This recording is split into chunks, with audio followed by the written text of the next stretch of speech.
The Spin-Off Podcast Network. Raising capital or taking your business to the world? Investment Fix has everything you need to make it happen. This season, we're exploring the US market, the opportunities it offers, what it takes to grow a business there, and the best way to approach investors. The Investment Fix podcast. Tune in today. The Fold is brought to you by oOh!media, making brands unmissable and public spaces better across Aotearoa.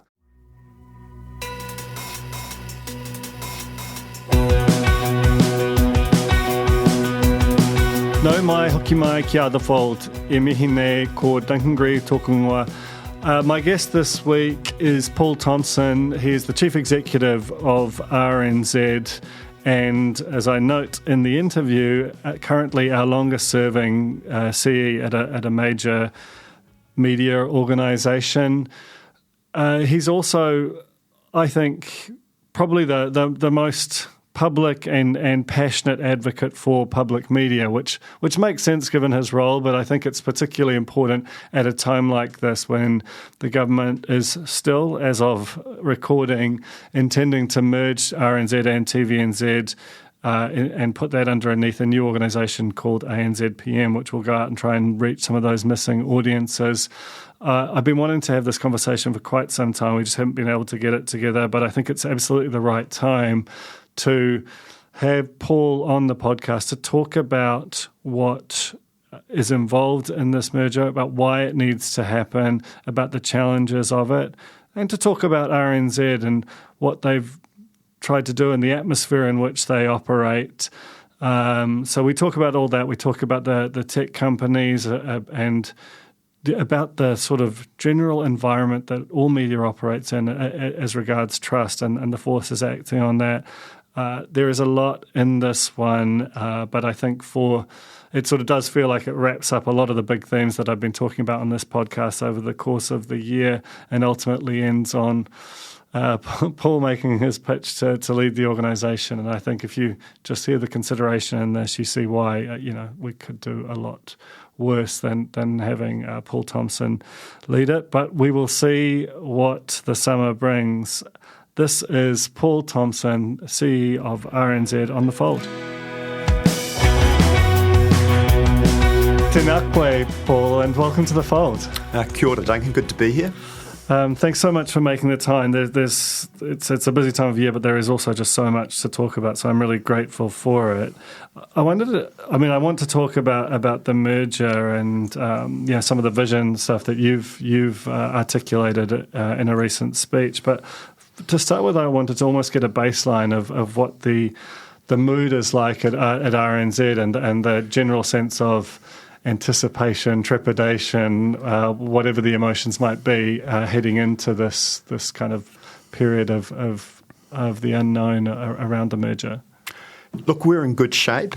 The reality as a public broadcaster, you're always open to the decisions of the shareholder and governments around policy, and we've been living and breathing that for, it's nearly 5 years, right? So COVID was really challenging for us, but it did reaffirm that kind of core role that we have, trusted information in a crisis.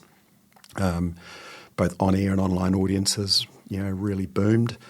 And I think that was a really good reminder of the core work we do, providing those trusted services, creating that public space where New Zealanders come in as citizens, not as consumers, and be served by a public broadcaster. So we're going well. I was really pleased that we're still that most trusted media company.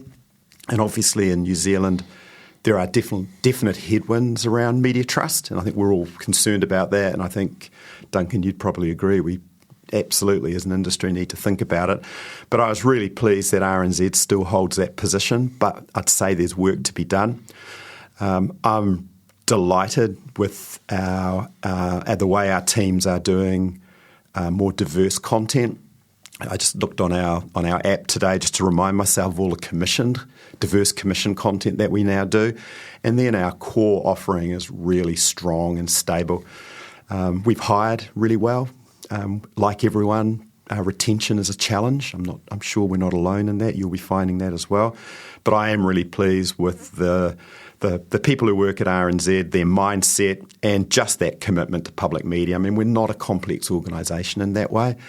We really believe in our charter, and we really believe in providing that unique service as a public broadcaster. And it's really great that most of our audience now comes to us online through digital platforms, which is really important. We had to diversify. So if I kind of think about where we've got to, getting to the end of a really interesting and challenging year, I'm really proud of how the team's done. I mean, in terms of the merger, which you didn't particularly touch on there, like, how much energy is it taken up from the organisation? And, change is scary for people, but there is a sense, if I'm to broadly characterise it, that TVNZ is less organisationally excited about it than RNZ, which kind of seems to view it as very closely tied to its core mission and an ability to expand into areas that it's found hard. Is that fair? Yeah, I think so. For RNZ, the idea of becoming part of a bigger public broadcast with a stronger charter, with more funding and an increased mandate, for us it's a big step. And look, it's a massive change for us. But we've kind of been advocates for it. Not necessarily the policy itself. There's always different ways of doing the policy, but the broad thrust, which is that public broadcasting and public media works. It actually builds cohesion and trust in society, that you provide the community with content and connection and trusted journalism that strengthens our democracy. So for us, it's always been an opportunity, but still a real stretch. And we've been busy. That's probably the key thing. I reorganised the executive team of RNZ to kind of have a group of executives focused in on the current business, because we still need to do a great job of the day-to-day services and still execute our current strategy. And then a bunch of the execs working on the new entity, and we've all been spending a lot of time with the establishment board, with our colleagues at TVNZ, which has been a real plus, just getting to know them better. So it's been a big workload, but we've kind of got to the end of the year and we've got it in hand. In some respects, you talked about the strength and stability of the core radio offering, and I should say that I'm a huge personal fan of that radio offering. I mostly access it through the app, but I think there's probably no single media platform that I use more than that I would spend more attention minutes, if I was to characterise it that way, with than the morning report and some of the other linear radio shows. But there's part of me that views that my interest in it as a sort of a hardcore news person and that strength and stability is on some level a failing, in the sense that, is it not in this period of such rapid change within the media incumbent upon an organisation to kind of move, even if it risks alienating and upsetting some element of the core audience? I think absolutely every media company that wants a path to the future needs to diversify and find new audiences and new ways of storytelling. And obviously what digital media has given us is all an opportunity to do that. But I think it's a mistake to think you can refashion really trusted, stable, high-performing brands like RNZ to chase some of those hard-to-reach audiences without alienating that core audience who still depend on us, particularly in a crisis, particularly in the times we've been through. So our strategy has been to keep RNZ National really strong. We've obviously put a lot of effort into settling down RNZ Concert and getting that back to where it needs to be. Our audience diversification has been through two things: our investment in digital audio and podcasting and all digital content, and our news website is a really strong offering. It's third or fourth largest in New Zealand, which has been a big piece of progress for us. And we also are quite happy to get to some of those audiences through our content sharing arrangements with most media companies in New Zealand. So we're really flexible in terms of where we get to people. So while people might want to think about us primarily through the radio lens, we still love it. It's really important. Our strategy has been far wider because it needed to be. And just give you an example of that. So maybe 5-6 years ago, before we got into our strategy of digital media and digital platforms, and doing a lot of sharing of content, we probably reached around about 15% of people a week, mainly through one radio station. We're now at 60% of people a week through couple of great radio stations and a lot of digital content and a lot of sharing of content. So that feels to me the right approach. I sort of understand that sort of 60% figure, but is there like that's a sort of a broad reach number that doesn't necessarily kind of indicate the profundity of the interaction potentially. So, I assume that a lot of that is potentially through content sharing of text-based stories on Stuff and the New Zealand Herald. And Herald and various other smaller companies. And if you go into any provincial town in New Zealand and pick up the local paper, you're likely to see our news in the paper. So we do have quite an open approach to that. And I think your point is right. It's not as rich as spending 12 or 13 hours a week with RNZ National, which is kind of like the core offering which we've been known for. And I guess that this is it is. We were talking before we started recording about the sort of challenges of operating in this era where there is change coming down the pipe. It's always seemingly just out of reach, even though we are now, should be less than 3 months away from the merger going into action. But, it's also like I acknowledge that it's been a difficult thing for you to enact change. And I wondered if we could return to the RNZ concert situation, which you made reference to before, in the sense that was RNZ trying to make a big change, and then basically events beyond your control, rolled that back. Do you want to talk about what it was you were trying to do there, and what happened, and then how you responded to that? No, look, I'm very happy to. So, RNZ has an ambitious aspirational charter, and the big challenge that we have, which is familiar to all media companies and particularly all public broadcasters, is how do you look after your current audience and do the things you really need to do for them, and how do you innovate and bring in those new audiences? And the strategy was to take RNZ Concert digital only and use the resourcing and, importantly, the frequencies, the transmitters for a new service for rangatahi. And absolutely in line with our strategy, absolutely in line with the expectations of the shareholder who've wanted us to go for underserved audiences. But look, we didn't manage to make a success of the plan, quite the opposite. There was enormous opposition, and it was a very sobering experience, really, really difficult internally. And we learned a lot from it, and one of the things we learned is how difficult it is as a public broadcaster to turn anything off, and that's one of the real challenges that we have. What we needed to do was do a lot of, it's not too strong a word to say, healing with our people in the concert team. And we spent a lot of time the last couple of years rebuilding that team, rebuilding the relationship, and I'm pleased with where it's got to under new management with Lisa McMillan and Clarissa Dunn now running the station, bringing in new presenters now, starting to reinvigorate it. And we did need to pick ourselves up and dust ourselves off. It has left unanswered the question of what we do for those younger audiences. And we started Tahi a year ago, but it's really small. We've started it deliberately small. And we know we can grow it over time, but eventually we will need more resourcing to make that really resonate. And there's no way of accessing that kind of funding quickly, but in future we'll keep looking at it and looking to invest in it.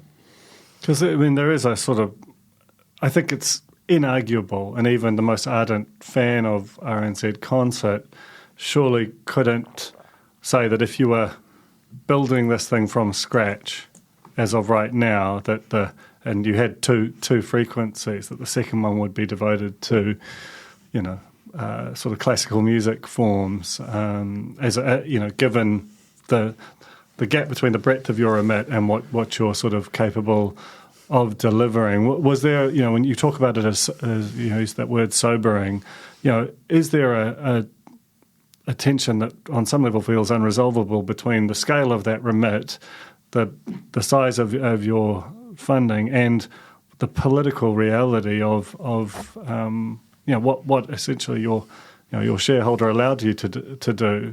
That's the reality of where we as a public broadcaster live and breathe. We're really good at that. We juggle those tensions all the time. And it's not a bad thing, right? Because it does mean that you make some really considered decisions about where you put your time and you put your money.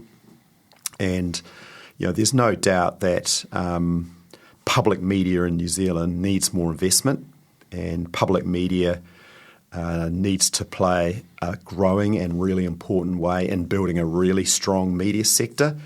And in the kind of here and now, you've got your charter, you've got your aspirations of your shareholder, the aspirations of the board, and you just try to balance it. But it's always a tension, and it's something we're good at managing, and we just keep going.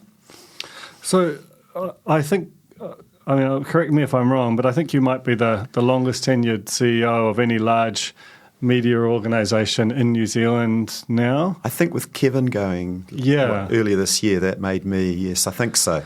Taken over that mantle. When you look back over the sort of sweep of your career, which is now, in that job, which has now encompassed one of just extraordinary change in sort of technology and audience behaviour through that period, what is there anything that you sort of look back and you go, at RNZ, we missed a trick here, or I would have done that differently? Well, I think if you were really focusing in on the key challenge we've had, it's one of a significant baseline investment in our services. So obviously we had, I think, 7 or 8 years of frozen funding under the Key and English governments. Then we had a small increase under when Stephen Joyce was the finance minister in, I think, 2017. Then Labor kind of brought us up to a level, basically playing catch-up with that funding freeze. And since then, we've had lots of funding opportunities. Just this year, we've got new funding for a shortwave transmitter for RNZ Pacific. A couple of weeks ago, we got new funding for an AM infrastructure in Northland. Last week, through the PIJF, we've got funding for a new news service for Chinese and Indian New Zealanders. So all of that stuff's great. But they are all new funding which comes with new cost, and it doesn't actually bring the base and core funding of RNZ up to the point where you can actually grow and do some really new things with a lot of confidence. So if I look back just on your question, we haven't quite cracked that nut yet. We've been kind of holding steady and doing as much as we can with basically falling funding in real terms. Just thinking about it more broadly, I think we've played some really good hands around investing in a newsroom that delivers content digitally as well as on air. I think our radical sharing strategy has been a bit of a masterstroke, because that's the way that we generated more value to the public from the investment that they have in us. And obviously in the diversification of our commissioned content and our podcasting, we've really done some fantastic work, developed some new talent, and we are innovating. So, you look back and, there's lots of things we could have done better, but I think given the times we've operated in that overall funding constraint, I am pleased with where we've got to. The Fold is brought to you by oOh!media, making brands unmissable and public spaces better across Aotearoa, with over 4,000 out-of-home advertising sites nationwide across both street furniture and retail centres. I'm super grateful to oOh!media for enabling us to make unmissable connections with Kiwis. Raising capital or taking your business to the world? Investment Fix has the lowdown on everything you need to make it happen. This season, we're exploring the US market, the opportunities it offers, what it takes to grow a business there, and the best way to approach investors. Join some of the superstars of the investment and business world as they share advice from their time in the US so you can make your mahi count in this massive market. The Investment Fix podcast, brought to you by Invest New Zealand. Tune in today. Ready to rediscover the joys of cycling? With over 300 kilometres of cycle paths across Tāmaki Makaurau, jumping on your bike and going for a ride is such a fun way to discover the city from a different perspective. Cycling is getting more and more popular across Auckland, so now's a great time to join the hype and give cycling a go. Head to at.govt/cycling to find your nearest cycleway today. So you've been travelling a bunch this year on a bit of a study tour looking at other public broadcasters around the world. Well, what have been a few things that have really stood out about what you found on that tour?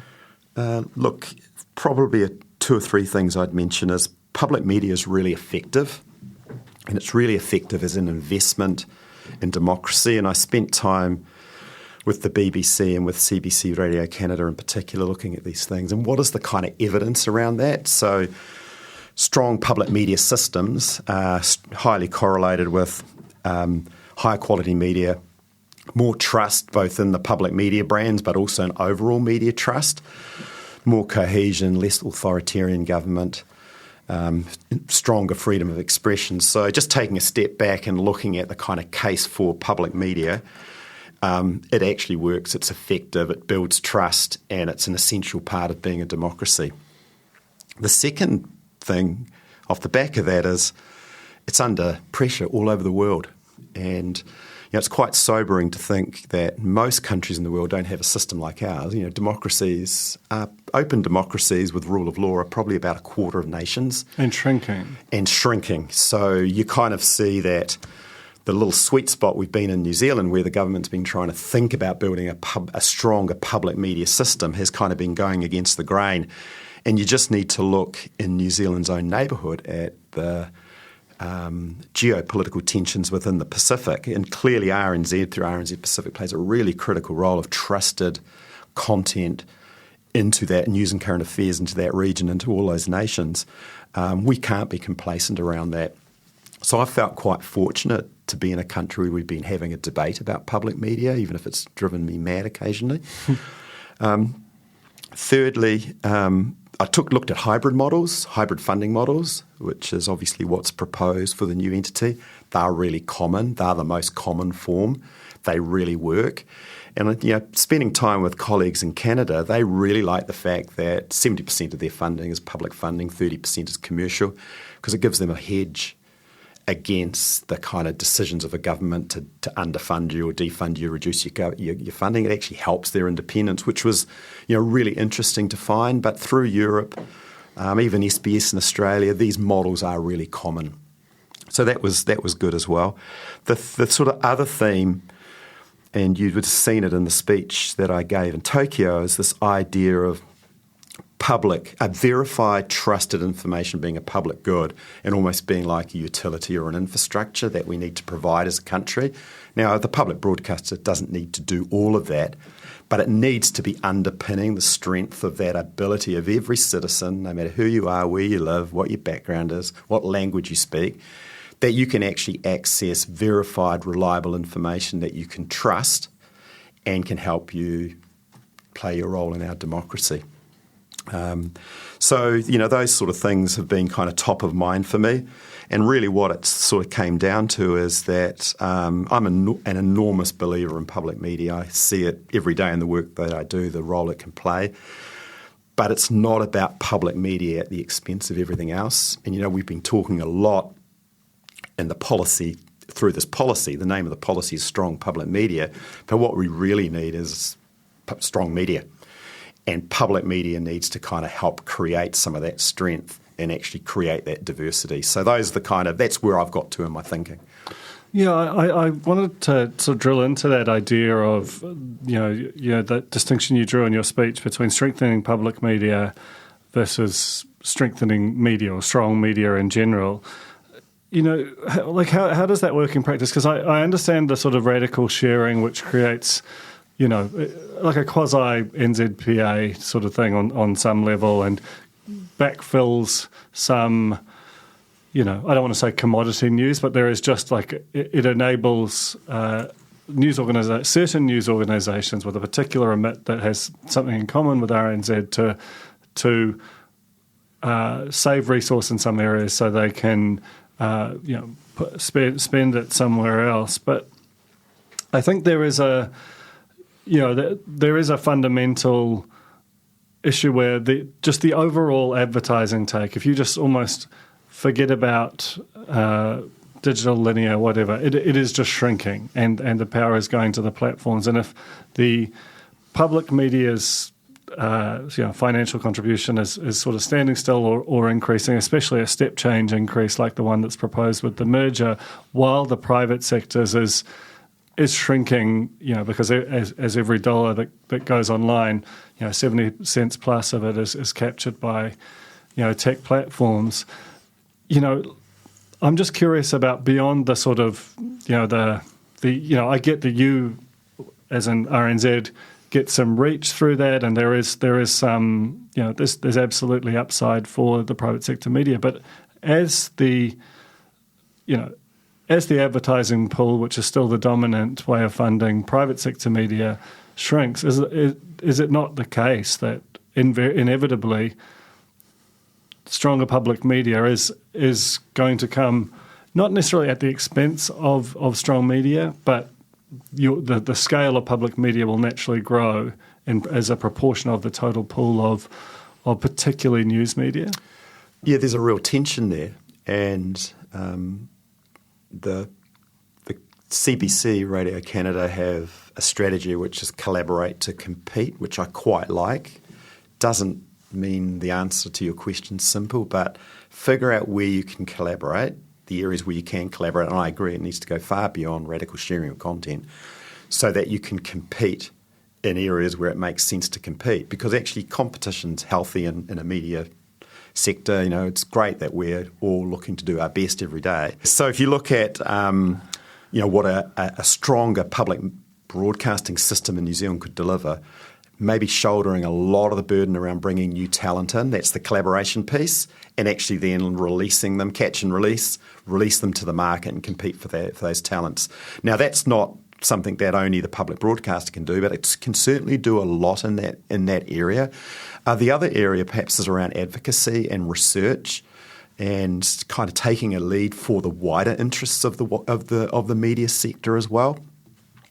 If you look at the opportunity around the independent production sector, maybe a more strategic view where the public broadcaster, because it will be the platform and the funder, can take a few more risks, can maybe do joint ventures with other commercial operators and kind of have a greater public good and create that dynamism among the production sector as well. That's, these are the kind of things which I was picking people's brains on overseas. I think all of those things can help.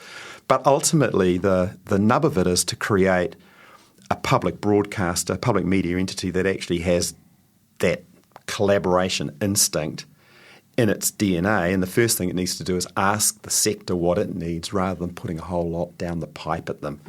So that would be a conversation you'd want to have at some stage. But just the final point, the trick here is not to assume that because a stronger public media system is going to have a bit more vigour and a bit more resourcing, that's bad for the country. A weak public broadcasting system is not good for New Zealand, but we have to kind of find a balance and think of different ways and innovative ways of making those tensions work. One thing which you led off the speech with that I thought was really interesting in terms of that trust piece for RNZ and for the sector more broadly, which I think we're honestly only still at the beginnings of metabolising, is this idea of 3 shocks that New Zealand went through that have had what you posit as quite a profound impact on the relationship between media and the public. Do you want to just sort of top line that? Well, it was really just trying to zero in on things that have been happening in New Zealand in the last 3 years, and the atrocities in Christchurch, the mosque attacks, were just an enormous rupture for us, I think, and probably punctured a lot of complacency, particularly around our security services and our approach to those kind of threats and where they come from, and getting down to some really difficult questions around how actually inclusive and cohesive we are as a society. Then clearly COVID itself and the mandates and the debate around them and the enormous policy decisions which the government took and which we were all subject to, again has, I think, really created some divisions in our society, and the role of the media in that was a very powerful force for good, but there has also been, questions raised about among those people who didn't feel connected to that, whether there was enough balance and enough accuracy and whether the media system as a whole covered everything it needed to do. And then clearly earlier this year, these unimaginable scenes in Parliament. So New Zealand's been through a time. Some of those are global trends. And you mentioned before, Duncan, the role of the platforms in our lives. These incredibly powerful engineering and data organisations, which are kind of having their own little moment of trouble at the moment, but it's probably the first time they've ever had a wobble. They just outgun New Zealand as a nation. They outgun our media sector, and no one kind of here in this country's figured out how to deal with that. So you put that all into position, and you kind of say, whatever happens, the status quo is not going to be enough, so therefore you need to look at some different ways of working.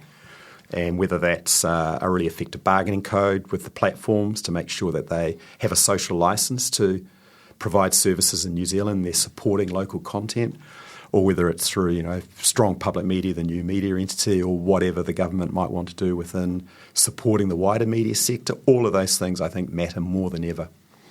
Yeah, I want to talk about both of those things actually in turn. Firstly, on the bargaining code, what drove RNZ's decision to sign a deal with Google ahead of that legislation? Because, certainly within those who are part of the collective looking to organise to negotiate collectively with them, that was seen as something which had the effect of potentially undermining the case for legislation or for a collective bargain. And given what you were just saying before about public media's role in strengthening private sector, that could be viewed as acting in direct kind of contradiction to that. Well, our preference was to be part of the collective that you're part of, I think, and we weren't welcome in the collective. So that was, and I understand that and fully respect the decision, although I think, again, it's another example of where the media sector in New Zealand sometimes misses a trick. That's just a personal view. So short of that, we were happy to do a deal for the next year or two with Google, and we needed the money to maintain our services because one of the aspects of the new entity policy is that our funding needs have been put on hold because they're going to be resolved through that big change. But in the meantime, we need to keep looking after our people, looking after our audiences. So it's a mix of not being able to be part of that wider collective and then needing to do a deal we were happy to do with the view that in time we would really like to become part of those collective arrangements because they do make sense. Yeah, I mean, I sort of understand that in the abstract. I mean, I'd said from the start within those collective negotiations that I thought the TVNZ and RNZ should be able to be invited in, but obviously only one voice around that table. But it did feel like there was this one organisation that did have a stability of funding that was, potentially acting against the interests of that sector that it claimed to support. But I understand the argument and. Hopefully this is just a moment of time that metabolises and we move on.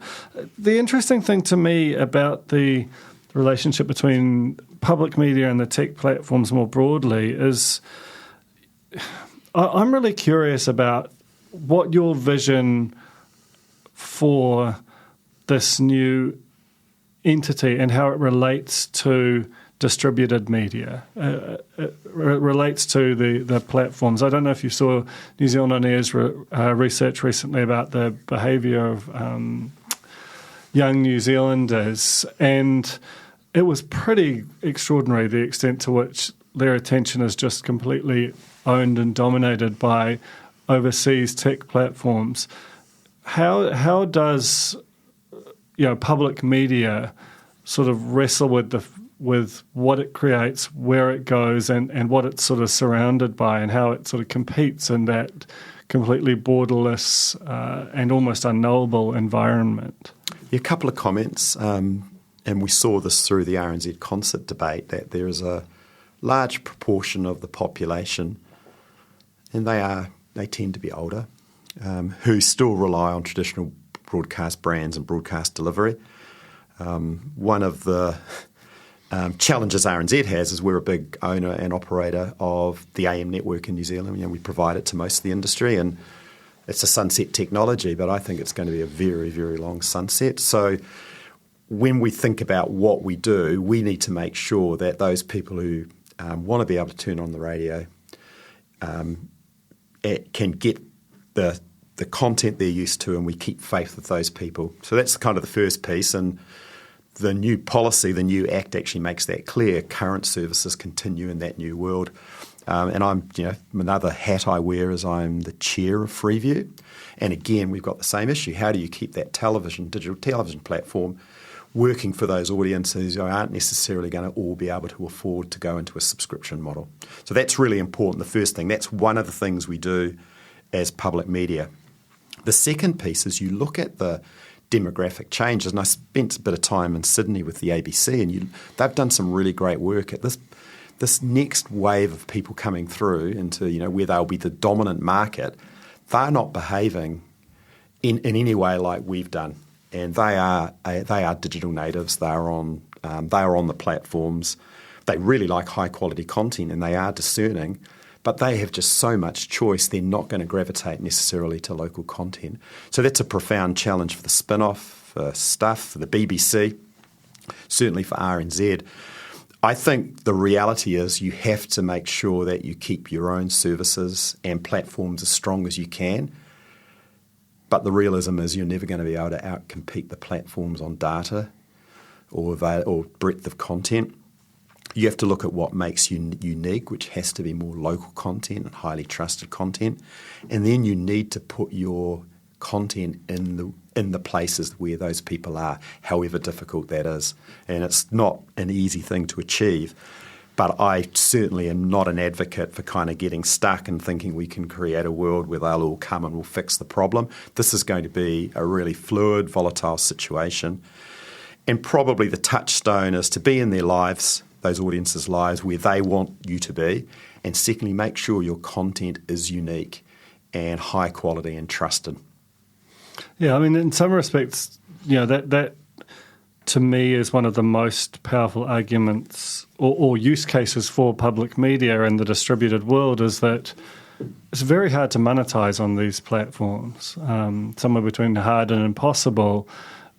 But if you take that out of the realm of consideration, or at the very least make it a very sort of second order consideration, then going to be where they are in a much more profound way than either TVNZ or RNZ is currently, you can feel that void and you can see the argument for it, because it does feel like media companies and governments like to make a big new thing and trust that people will come to it. And you can see that in many other areas that the government is sort of building and centralising, but particularly in this media environment, it seems almost completely impossible to imagine that that behaviour will revert to that kind of destination behaviour in a digital environment. I agree. So the thing that's interesting to me about all this is that, as people who work in the industry and watch the data and the sort of trends every day, this is all sort of manifestly obvious that something needs to be done, and it needs to be a step change, because the incremental is just eroding the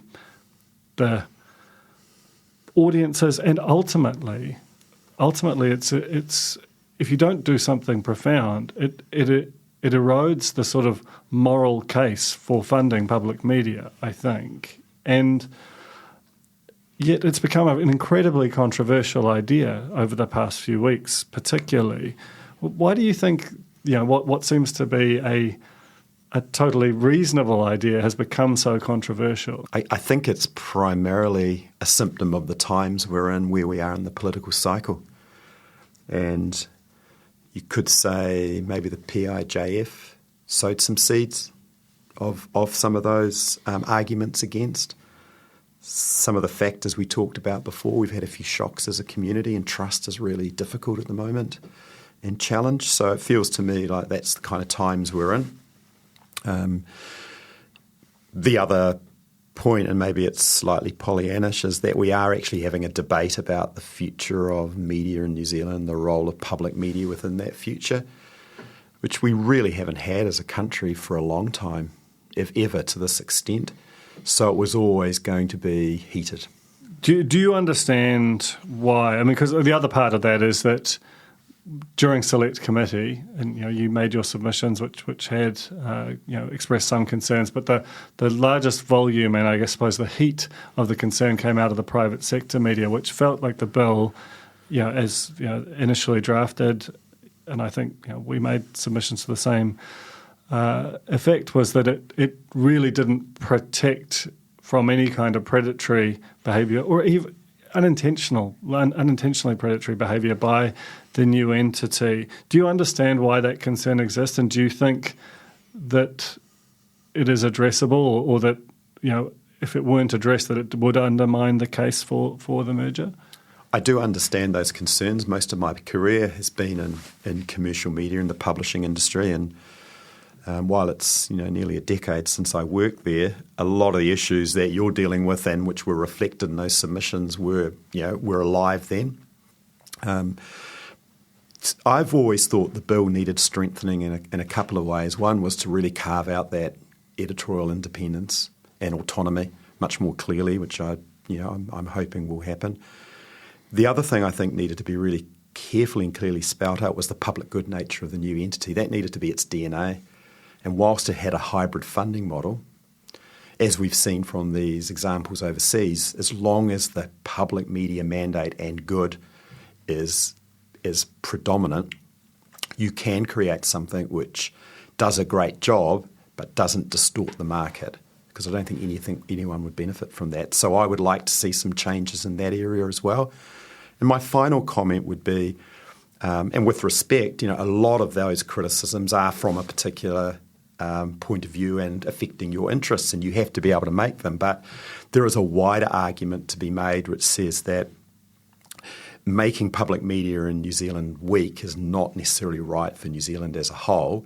And while we need to be really genuinely committed to that wider media ecosystem strength and collaboration, New Zealand does need one resilient, comprehensive public media service, because these are really tricky times, Duncan. I don't think we should have any delusions about how volatile it is at the moment, whether it's economically, politically, geopolitically, with our society changing. So there is a real important opportunity for the new entity or the public media system, however it evolves, to be really strong and resilient.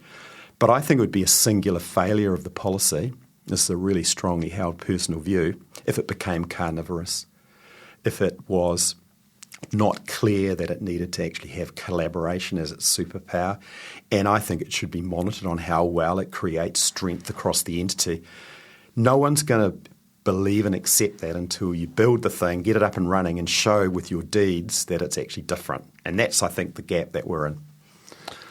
I mean, and that's something that Tracy Martin and Willie Jackson, Tracy Martin, the chair of the Establishment Board, and Willie Jackson, Broadcasting Minister, have been at pains to point out.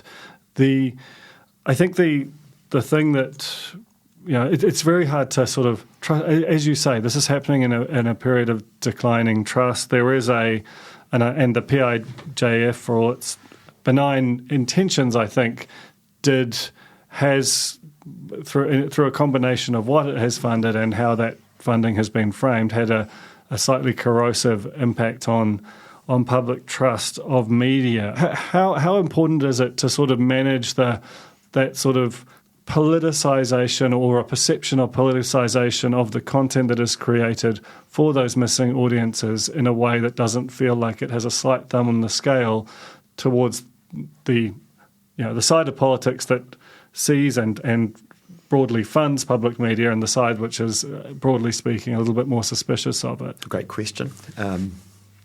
There are things which are happening in RNZ, and and on a bigger scale around the world which address this. Firstly is really think hard about impartiality. So, impartiality is core to public media.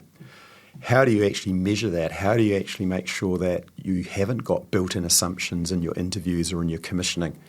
And I think in future, public media in New Zealand need to be really good at that and actually investing in it. And the BBC leads the way on this, and it's been really important to them.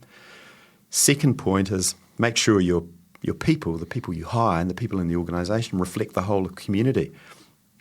Make sure they're based in everywhere where New Zealanders are based, not just, within a mile of this office here in Auckland or in the terrace in Wellington. Be out there in the community. Look at reflecting all the ethnicities, but also look at representing socio-economic groups in your staffing and your commissioning. Acknowledge the times when you're not the best person to deliver the service, but you're happy to be a funder. Those are the things. And it's not one or two things, but you have to actually be absolutely resilient around that. But, public broadcasting isn't perfect as a system, but, it's kind of been around for 100 years now, and it's such a strong creator of truth in communities. And there'll be moments when there are mistakes and you readdress, but it does work if it's funded adequately and if it has the statutory protections around its independence, has a really strong independent board, and it's got a clear charter. So those things are foundational, and I think the trick is to adapt those to this new world you're talking about. But it can't just be a whole lot of content from a particular point of view. You really need to be serious about representing the whole of the country. It's not easy, but that's what you have to do. So this whole conversation has been predicated on the notion or on the idea that this will go through, and yet this morning on Morning Report I heard Corin Dan ask Jacinda Ardern, the Prime Minister, about the media merger, and she made equivocating comments. I spoke to Willie Jackson last Friday. He talked about at this stage there's no move. I haven't seen anything to say the merger will be put on hold. Certainly doesn't seem as we're going right ahead with this as might have been the case a few weeks ago. You wouldn't be human if you didn't hear that and have thoughts about it. What is the plan B for RNZ if it doesn't go through, and if you have the same funding as you had before, but you still have this big hole where the missing audience that you have a moral and charter-led obligation to serve? What do you do? Look, we'll continue. I think we're 90 years old. We've been through various ups and downs, dozens of ministers, dozens of governments. I mean, both TVNZ and RNZ have that resilience and that kind of longevity. So, we'll keep going. I would say that certainly from my perspective, nothing has changed. The government's intention is to pass the bill in February and implement the policy, and those decisions are way above my pay grade. But, whatever policy prescriptions this government or another government may have, you still need to come back to those fundamental problems and challenges that we've talked about. How does a small, open nation on the edge of the Pacific, a really strong democracy, own its sovereignty? I saw an amazing article in The Atlantic by Jonathan Haidt. I don't know whether you saw it. It said, why has the last 10 years in America been so uniquely stupid? And he said, there are three things which keep democracies strong. There's social capital, which is all around trust. There's strong independent institutions, and there's shared stories. So whatever happens policy-wise or politically, those issues are really big for us. And they're no longer issues that are nice to think about and maybe slightly on the periphery. They're core to us. Unless we can have shared, trusted stories, strong institutions, we're going to be in a bit of trouble as a country, because we actually need to be cohesive. We need that strong sense of identity, and we need to be able to trust each other. So to answer your question, as we've always done, we'll adapt and we'll do the best we can with the resourcing we have. And lastly, have you applied for the job to lead this new organisation? And pitch yourself for it if you have. Well, there's no application process that I'm aware of. Maybe you know something I don't know, Duncan. No, I don't think they're at that stage yet. But look, I've always said I'd absolutely love to be part of it because I am such a big believer in public media, and also the opportunity in the next few years to do something really unique in New Zealand that's tailored to our country. So I'd love to be involved. It would be a fantastic place to work, but we'll just have to see what happens.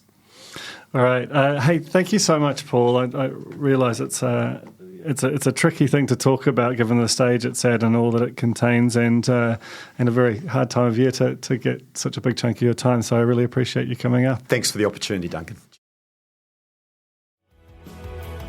That was The Fold, brought to you by our partners at oOh!media, making brands unmissable and public spaces better across Aotearoa. Huge thanks to oOh!media for sponsoring this episode of The Fold and enabling us to make unmissable connections with Kiwis.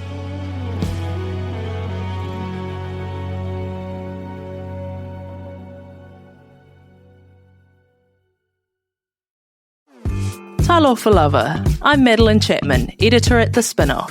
If you have the means, consider supporting our high-quality journalism by becoming a Spinoff member. Sign up now at thespinoff.co.nz/donate.